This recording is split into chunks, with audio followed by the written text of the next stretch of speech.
brought to you by Silver Pumps. Top quality और consistent performance के लिए सिर्फ सिल्वर पंप्स नाम याद रखना। नमस्कार, आप देख रहे हैं बिहार तक और आपके साथ मैं हूं ऋचा शर्मा। बिहार में अक्टूबर-नवंबर तक विधानसभा का चुनाव होना है।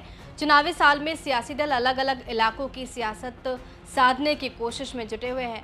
विपक्षी महागठबंधन की अगुवाई कर रहे राष्ट्रीय जनता दल यानी कि आरजेडी के सीएम फेस तेजस्वी यादव ने सत्ता में आने पर सीमांचल डेवलपमेंट अथॉरिटी बनाने का वादा कर दिया।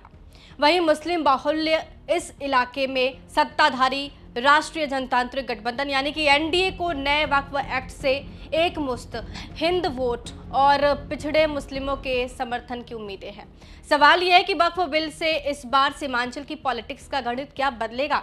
इससे पहले आपको सीमांचल की पॉलिटिक्स का गणित समझा देती हूँ। देखिए, सीमांचल की पॉलिटिक्स का गणित समझने के लिए इलाके का भूगोल समझना भी उतना ही जरूरी है। ये इलाका पश्चिम बंगाल के साथ ही अंतर्राज्यीय और नेपाल के साथ अंतर्राष्ट्रीय सीमा साझा करता है। ये इलाका बांग्लादेश बॉर्डर से भी काफ़ी करीब है। सीमांचल में बिहार के 4 जिले आते हैं: कटिहार, पूर्णिया, अररिया और किशनगंज। मुस्लिम बाहुल्य इन 4 जिलों में 24 विधानसभा सीटें हैं। जाति जनगणना के आंकड़ों के मुताबिक सूबे की कुल आबादी के करीब 18% मुस्लिम हैं।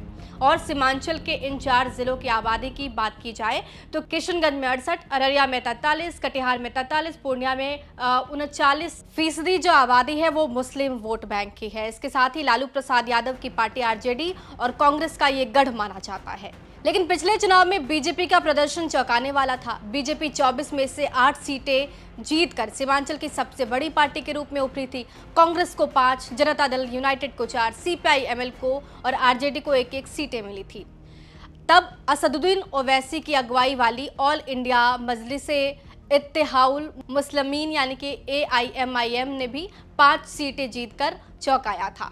महागठबंधन की बात की जाए तो इस इलाके की 7 सीटें ही जीत सकी थी और इसके पीछे एआईएमआईएम के प्रदर्शन को भी वजह बताया गया। सीमांचल की 5 सीटें जीतने के साथ ही ओवैसी की पार्टी के उम्मीदवार 3 सीटों पर दूसरे स्थान पर रहे थे। पिछले साल हुए लोकसभा चुनाव के नतीजों से महागठबंधन काफी उत्साहित है। आम चुनाव में सीमांचल की 4 में से 2 सीटों पर महागठबंधन को जीत मिली।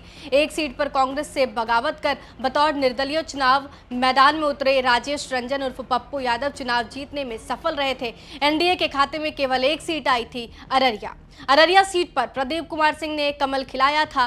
पप्पू यादव भी कांग्रेस के ही समर्थन में खड़े नजर आते हैं।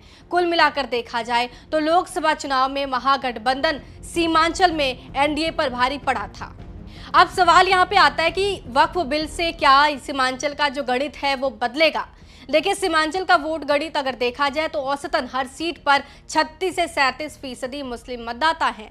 बीजेपी और एनडीए को वक्फ कानून के बाद पासमानदा और गरीब मुसलमानों का समर्थन मिलने की उम्मीद की जा रही है। वहीं महागठबंधन के नेता मुस्लिम समाज के साथ ही सेक्युलर वोटर्स के साथ का विश्वास व्यक्त कर रहे हैं। वक्फ बिल से सीमांचल का गणित कितना बदलता है और अगर बदलाव होता है तो ये किसके पक्ष में जाएगा, ये बिहार विधानसभा के नतीजे ही बताएंगे। बहरहाल, आपको क्या लगता है इस बार मुस्लिम वोट बैंक सीमांचल में किसके साथ है?